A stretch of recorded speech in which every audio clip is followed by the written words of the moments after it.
Washington Journal continues. Our next guest is Timothy Snyder. He is a professor of history at Yale University and also the author of a book on tyranny, 20 Lessons from the 20th Century. Tim Snyder, welcome to C-SPAN. Glad to be here. Why the focus on this book in this day and age in the 21st century? Well, it's about the things that we once knew. So we spent the 20th century confronting fascism and then confronting communism. Then 1989 came along and we thought to ourselves, aha, history's over, no need to remember the details. All that's going to happen in the future is going to be good. More globalization, more enlightenment, more prosperity. And of course, that was a big mistake because it opened us up to the very things we thought were in the past. So now, 25 years after 1989, we find ourselves confronted with authoritarianism again, all around the world, but also here at home. So the point of the book is to say, let's relearn from some of the smartest, most effective people who opposed authoritarianism and totalitarianism in the 20th century. Let's see what they can teach us about what we might do today. And so in part of the book, you wrote about the current system of government we have, a democratic republic, upon laws establishing a system of checks and balances, you write. You also add this saying, we might be tempted to think that our democratic heritage might actually protect us. This is a misguided reflex. Yeah, it's exactly the opposite of what our constitutional tradition teaches us.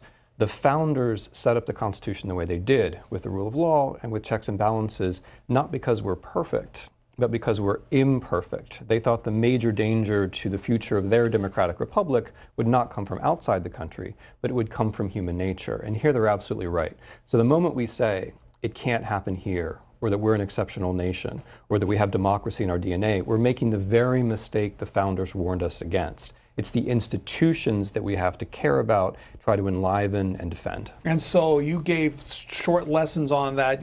Start with the primary one. What's the primary lesson from what we learned about tyranny back in the 20th century, and how do we apply it today? Okay, well, there are 20, so I'm just going to start with number one, right? Number one is don't obey in advance. Wherever authoritarianism comes from, wherever tyranny comes from, whatever its ideology turns out to be, it's not just a matter of pure power. It's not the special effects on TV. It doesn't overwhelm you right at first. The violence comes later on for the most part. The main thing that we learn is that it depends also on us. Authoritarianism happens because things shift quickly and then people adjust. We're very good at adjusting to new situations. And that's normal, that's good. We need that socially to get along with other people. But it's an instinct which in politics can be very dangerous. If new situations come along and we say, oh, okay, I'll just adjust. Once you adjust, you then can't take the next step back. So lesson number one is don't obey in advance. And what do we, give us an example from the 20th century, either Hitler or Mussolini or someone like that. What do we, give an example? Yeah.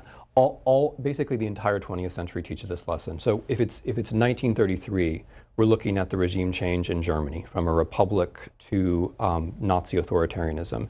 In that case, as the regime was changing in early 1933, essentially everyone thought, well, this is temporary, or he won't do all the things he's promised. And therefore, everyone adjusted their expectations, whether it was the citizenry, even the Jews, whether it was the bureaucracy, the civil servants, whether it was the ministers, the conservatives, other people on the right. Everyone adjusted, and by adjusting, they let things happen. Same with communism. When communism comes to Eastern Europe in the 1940s, there's a quick move, there's a coup, something happens fast, and people adjust. They say, aha, okay, well, we can deal with this. It's not going to be so different. And then once they made that move, communism was inevitable. Our guest is the Helsum Professor of History at Yale University and the author of the book on tyranny, 20 Lessons from the 20th Century. You can ask him questions by calling us 202-748-8000 for Democrats, 202-748-8001 for Republicans, and for Independents, 202-748-8002. You can also post on our Twitter page at C-SPAN-WJ, and also a conversation takes place on our Facebook page as well at facebook.com/C-SPAN. I found this op-ed because I was fascinated by the title. It says, stop calling Donald Trump a fascist because he's not one. First of all, was this part of an argument in writing this book as far as the current day administration? Other people have said these kind of things and related to the president. Do you make those kind of connections?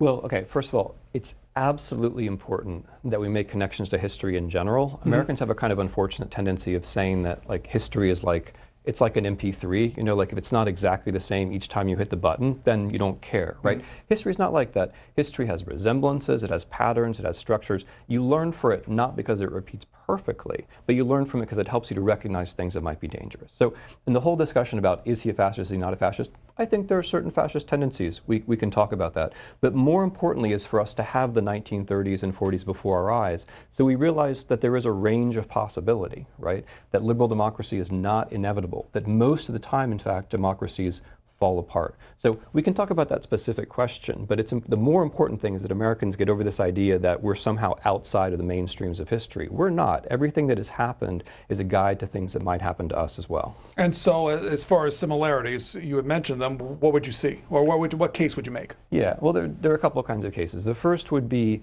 the way that you treat reality. So in order to say whether he's a fascist or not, we have to say what fascism is. Fascism has three basic characteristics. The first is that fascism denies everyday facts. Fascism is indifferent to the things that most of us would see as being important, the way the world actually is.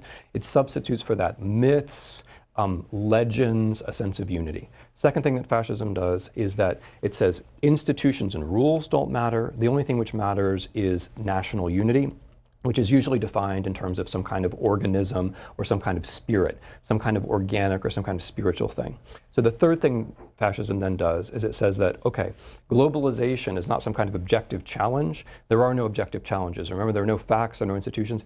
Globalization has to have a face. So globalization must be the Jews, or it must be our neighbors, the Chinese, the Mexicans, whatever it might be. It's not that there's a real world out there that poses real hard problems we have to think about. It's that we have enemies and there are conspiracies. That's what fascism does. Okay, so if we define fascism that way, the president's total indifference to the real world and factuality is a bit of a suggestion that something is wrong. The way the president on the campaign trail and the way the president continues to talk about globalization, not in terms of real challenges we have to think about, but in terms of enemies from outside and plots. And then finally, and this is kind of a historian's footnote, the way that the president and Mr. Bannon actually refer back to the 1930s in a positive way is a bit alarming. Mr. Bannon promises us policies that are as exciting as the 1930s. Of course, the 1930s, the era of fascism. And Mr. Trump's slogan is America First. America First was precisely the idea that we should not resist fascism. Again, you can find our guest's work on the website at Yale University, the book on tyranny, 20 Lessons from the 20th Century. First call for you is from Jacksonville, Florida. It's on our independent line. Dave, you're on with our guest, Tim Snyder. Go ahead. Yeah, hi, good morning. Good morning. Thank you, C-SPAN. You kind of lost me there. Are you saying Trump is heading toward fascism or not? It sounded like you were giving the argument that he was going toward fascism. And my other question is as our republic was founded, we had a lot less people than what we have now. Is it just to a point now where we have so many people that maybe we're starting to outlive the benefits of democracy? Thank you. Okay, so number two relates to number one. Number two, I would say profoundly no. The success of the United States in creating a more populous and a more prosperous country, I think, is rather an argument for democracy. Now, of course, when we say democracy, we often mean something rather vague. Democracy doesn't mean just voting. Democracy means a rule of law system. It means checks and balances. And ultimately, that depends on a sense of trust in society, which depends upon us believing that there are things that are true. Which brings me to your first question. Is Mr. Trump bringing us towards fascism or not? It's very important that this is not just about a person. Whether the United States moves in a far-right direction or not depends upon all of us. And the whole point of the book is that history can teach us what the early warning signals are, and history can also provide examples of how we might stop them. So this isn't some kind of spectator sport, where we just look and see, aha, what will Mr. Trump do? What will he not do? I think the signs are dangerous enough that it's worth thinking about the worst possibilities that history has offered us, and then try to do what we can to stop these possibilities. But it's not a yes-no question. It's not just about a leader. I mean, I even go further. The moment we think everything is about a leader, we're in trouble. At the end of the day, it's about us, our choosing to understand, to see the world the way it is, and our choosing to do perhaps the small, modest things, but our choosing to do the things we can. On our Democrats line from Illinois, this is John. Hi, good morning. Good morning. it seems to me that we've been moving further and further through the partisanship, which I began getting more and more intense starting in the 80s, to the point where most people see this as kind of a football game. There's my team and there's the other team. And I made a post the other day on Facebook, and the post was about what had happened recently in the news, where Donald Trump had said that the last president had wiretapped his phones. And a response that I got was that, I was asking, why isn't the news is asking, well, if this is true, this is how big it is. But no one was asking, what if it's not true? What if it turns out that there was no evidence for this and he just came out and said it? The response I got were all partisan. Well, I guess it's okay if a Democrat does it.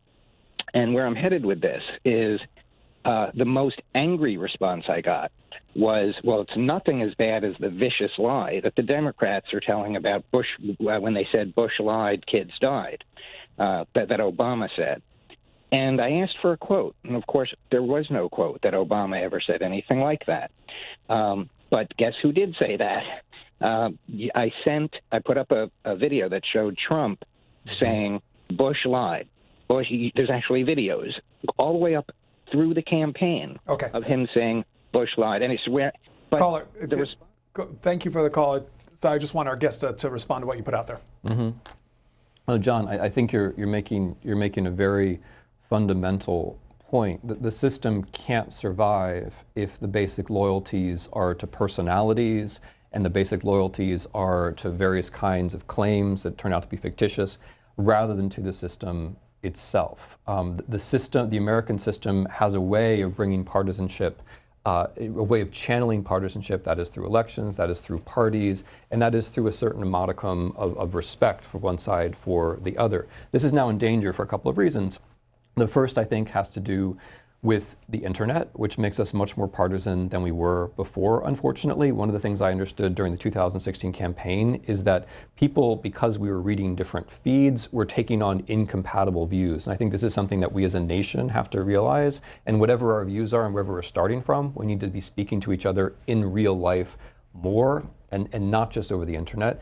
The second point which you're making, which I think is very fundamental, let me try to state it in a more active way. It's actually one of the lessons of my book, is that we have to all believe in truth. We can disagree about what the facts are, we can disagree about who's more reliable, but the whole system actually depends upon truth. The thing that we call democracy, which most of us want, depends upon the rule of law.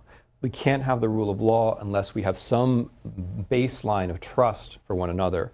And we will not trust each other. We cannot trust each other unless we believe that there's some kind of truth out there. Now, this is why the campaign of fiction, which is this presidency, is so disturbing. Because when people go directly after the truth, whether it's someone on the internet or whether it's the President of the United States, when you go directly after the truth, when you try to throw the entire concept of truth into doubt, by way of alternative facts, for example, to quote Ms. Conway, what you're doing is you're ripping the heart out of democracy, because you're going straight to the thing which the entire system fundamentally depends upon.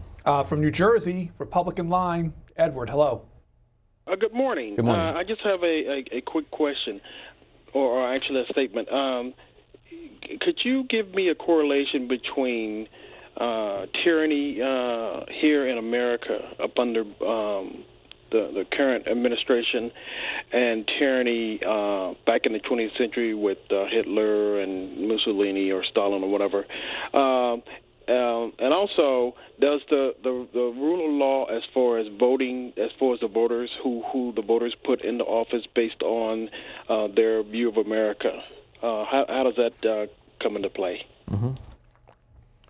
So the correlation, the fundamental thing I think we need to understand is that regimes change in two ways. Sometimes there are dramatic revolutions, and these hold our attention and hold our memory, like the American Revolution, the French Revolution, the Bolshevik Revolution. But these are pretty rare events. The main way that democratic regimes cease to be democratic and become authoritarian or later totalitarian is some mix of first a legal election, then a transformation of the system within, which sometimes involves some dramatic event, a real or staged terrorist event, for example. So Hitler was legally elected to power in 1932. His party did better in the elections than any other party. He was chosen to form a government. But once within government, once heading up the government, he changed the system from within by way of massive propaganda, by way of taking advantage of a terrorist event inside his country, and then finally by way of violence and intimidation.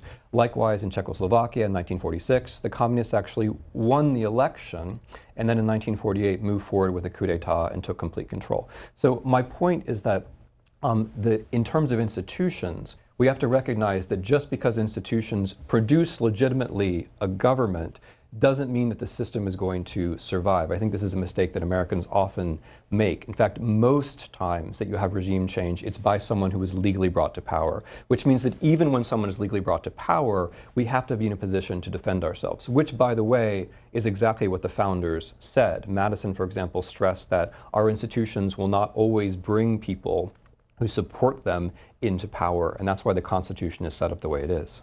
Timothy Snyder, the author of the book on tyranny, also a professor at Yale University. If you go to the table of content, you highlight two things looking at language and words. Chapter 9, be kind to our language, and Chapter 17, look out, listen for dangerous words. Can you give us a flavor of what you were hoping to accomplish by those two chapters? Yeah, so talking to you, yeah? Yeah. I'm after a couple of things, Pedro. The first is that if our system is going to survive, it depends upon a notion of individualism. It depends on the idea that you and I think of ourselves as being different people, which itself depends on our ability to express ourselves in our own words. Mm-hmm. So by be kind to language, I mean something like, let's not just say the things that we heard on television today. Let's read books, let's talk to people we don't know. Let's come up with ways of expressing ourselves which use the rich resources of the English language, because when we do that, we're less susceptible to groupthink, we're less susceptible to partisanship, to go back to the early caller's question. And with dangerous words, I mean, this also speaks to the gentleman's question, the last question. The dangerous words of the 20th century are things like extremism, terrorism, and emergency. So we know from the past that leaders will speak of terrorists and extremists, that they will overplay these real dangers in the hope that when something happens, they can use it to change the system, right? And we unfortunately are now in such a moment. Our leaders talk about terrorism and extremism rather a lot, which means that if there is, God forbid, some kind of terrorist event in the United States, we have to be all the more on our guard that in the moment of fear and grief, we don't let the system itself slip out of our hands, because that's what history teaches us. If we get used to those ideas and think only of our fears and our fears coming from the outside, that moment of a terrorist attack can also be the moment where our system gets changed from within, where we trade real freedom for fake safety. That's the thing that we have to be careful about. Independent line, Fort Myers, Florida. This is Susan. Hi. Hi, good morning. Thanks for taking my call. I've been thinking about a couple of things, and I'm wondering if you could explain any legitimacy to my thoughts. I am looking at that we're heading for an authoritarian dictatorship, and I've been thinking about Maslow's hierarchy of needs, and looking at that, and looking at Steve Bannon, who is a self-proclaimed admirer of Lenin, tells me that he read Karl Marx and, of course, Stalin, and those folks seem to be left out. Only Hitler comes into mind. And it really is a concern to me because it's a very scary thing. And also the building up of the military. You know, news media doesn't know anything. They're enemies. That's the number one thing I see happening, and I'm not saying they're always accurate, but they should be out there. In fact, I don't think they're reporting enough. And then the military buildup and the constant stress on the public, constantly stress. What is the quality of life? And if someone could explain one thing, what exactly does making America great again mean? Does that mean war? Does that mean economy? Does that mean a clean environment? What does it mean? Okay, Susan, we'll let it there and have our guest respond. Thanks very much. So I'm a historian, so when I hear the idea about making America great again, I ask the same question you do. When exactly was the again? And here I think we see something really interesting going on, not on the American right, because usually conservatives, when they talk about the golden age of the United States, they have in mind something like 1945 to 1965, the 1950s basically. What's interesting, and you put your finger on it already, about this administration is that their target for nostalgia, their golden age, doesn't seem to be the 1950s. It seems to be the 1930s. Mr. Bannon promises us policies that recall the 1930s. The slogan of the administration, if there is a slogan, is America First, which, as we've already discussed, is precisely an anti-Roosevelt slogan. It's America First is about how we shouldn't have fought the Second World War, which is a central part of our identity. We now officially have a quote-unquote America First foreign policy, an America First energy policy. These things are all on the White House webpage.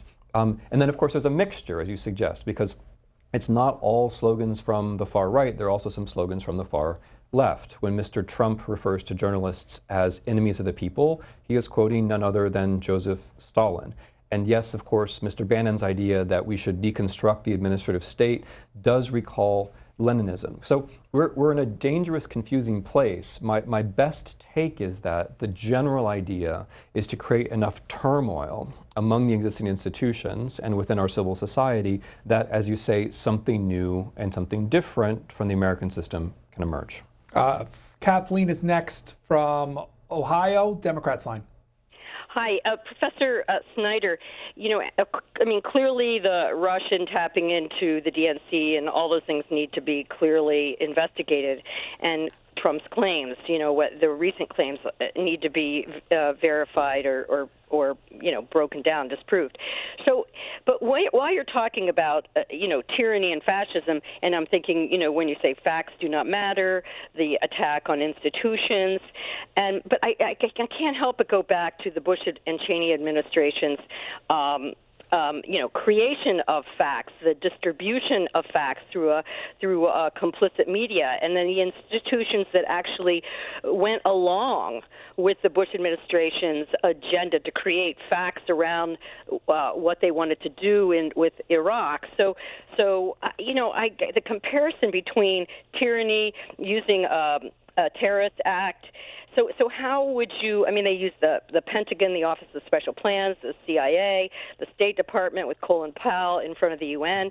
So how does that issue and the destruction, the massive destruction in Iraq, which Pedro, I wish you guys would get us up to date with what's going on in Iraq, the actual numbers of people who have died in Iraq and the displacement of people in Iraq. So compare that manipulation of facts, creation of those facts, or what they called facts, compared to what's going on with the Trump administration. Yeah, thank you. That's a wonderful question, because while I agree with you, I think there are a couple of important and perhaps worrying differences. So you're quite right that between 2001 and 2003, but let's put it this way, our media institutions failed us. There was a lot of log rolling, there was a lot of going along, there was a lot of relying on sources that should not have been relied upon. I feel comfortable saying all this because, unlike a lot of folks who are against the Iraq War later on, I was against it at the time. I mean, so much so that the things that I tried to publish couldn't be published. So I thought it was a disaster from the beginning, and of course it turns out to be a disaster. It turns out that not only did we cause all kinds of havoc in Iraq itself, we made terrorism much easier rather than much more difficult across the Middle East. We got ourselves into so much debt, we effectively ended the American century. I'm with you there. I'm also with you on the important point of facts. That is to say, there was a manufacture of consensus in which the Americans and also the British services took part, unfortunately, right? Because this called into question the idea of factuality. What's different now, I think, are a couple of things. The first is that even though there was a terrifying media manipulation going on at the time, 2001, 2002, No one back then was calling into existence, or very few people were calling into question the existence of facts themselves, right? That's the next level. People who lie and manipulate weaken factuality at the edges. But then there's the body blow, which is to say there's really no such thing. My opinion is as good as your opinion. And once you get to that point, then the institutions can't really survive. The second difference is this. It's quite true that the Bush and Cheney administration changed the United States as a result of 9/11. It's quite true that we're now in much more of a surveillance state than we were back then, and so on. However, they at least did not use the occasion to direct American anger against Muslims, which they could have done, right? And they did their best not to do that, and Obama also did the same.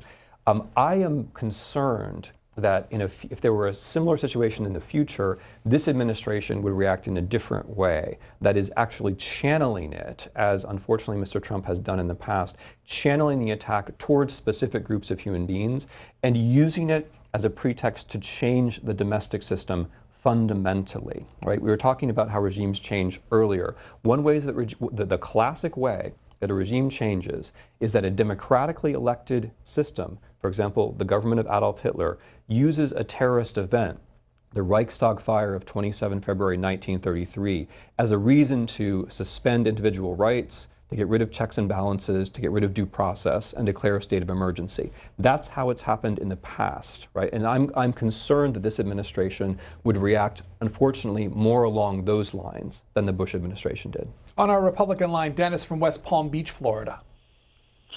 Good morning. Today's show is titled The Rise of Tyranny in the 20th Century. And whenever I think of something like that, I immediately think of the fact that whenever tyranny did arise in the 20th century, like in the Russian Revolution, the rise of Nazism, Mao in China, Castro in Cuba, etc., it seems like always the first thing to go was freedom of religion. Now, I want to make a point here, but I'm not totally crazy, so just bear with me, okay? Like, for example, this is a very, very minor point, but I noticed, like, when President Obama was in office and even when Hillary Clinton was running for office, they didn't refer to the freedom of religion. They used to refer to the right to worship. And a lot of people who were Christian, including myself, I happen to be Catholic, we took that to mean that we're okay if we confine our religion to going to Mass on Sunday, but don't take it off the parish property. And that was a cause for a lot of alarm. Then over the last 4 or 8 years or so, it seemed like whenever freedom of religion came in conflict with what I'll call the homosexual agenda, that freedom of religion always lost. And I just want to get your opinion and as to how all of that relates to the rise of tyranny. Thank you very much. Mm-hmm. So let me start with the premise, because I think the premise is extremely important, both historically and today. The premise is that freedom of religion is the first thing to go. This is not always the case. So in the Bolshevik Revolution or in the Communist Revolution in China, of course, you're right. Among the first of what we would think of as rights to go was the right to religion. And Christians and members of other religions in the Soviet Union suffered disproportionately in the 1920s. That's completely true. However, if we turn the dial a little bit towards Mussolini and fascism or towards Hitler and National Socialism, we see a rather different picture. Here we find situations where the mainstream churches, including unfortunately the Catholic Church, very often found ways of getting along or even endorsing the regimes as they were. The degree of Catholic resistance to Hitler and to the Holocaust in particular is unfortunately marginal. It's a painful story, but it's true. So therefore, I see the religion in this story a little bit differently. It seems to me that when we're confronting the possibility of tyranny in the United States or in general, if we happen to be Christians, the question is not so much, since Christians are a majority and since the administration is identifying itself with Christianity, the question is not so much, how is the world working against us? The question is, what can we do to make sure that freedom of religion, not just for ourselves, but for others, is respected? I'm very content with the term freedom of religion, so long as we remember that it's a universal. It seems to me that this time that we're in now is precisely, despite appearances, not so much a trial for Jews or for Muslims, but a trial for Christians. Do Christians themselves, are Christians able themselves to live the values that they express under stress? Because Christians are under a certain kind of stress now, or I'd even say under a certain kind of temptation. Thanks for your question. Timothy Snyder, the author of On Tyranny, 20 Lessons from the 20th Century, also a professor of history at Yale University. Thank you for your time this morning. It's been my pleasure, Pedro. Thank you. Coming up, we're going to talk about the president's travel and security expenses, especially to and from the state of Florida. Drew Harwell takes a look at this and will join us next when Washington Journal continues.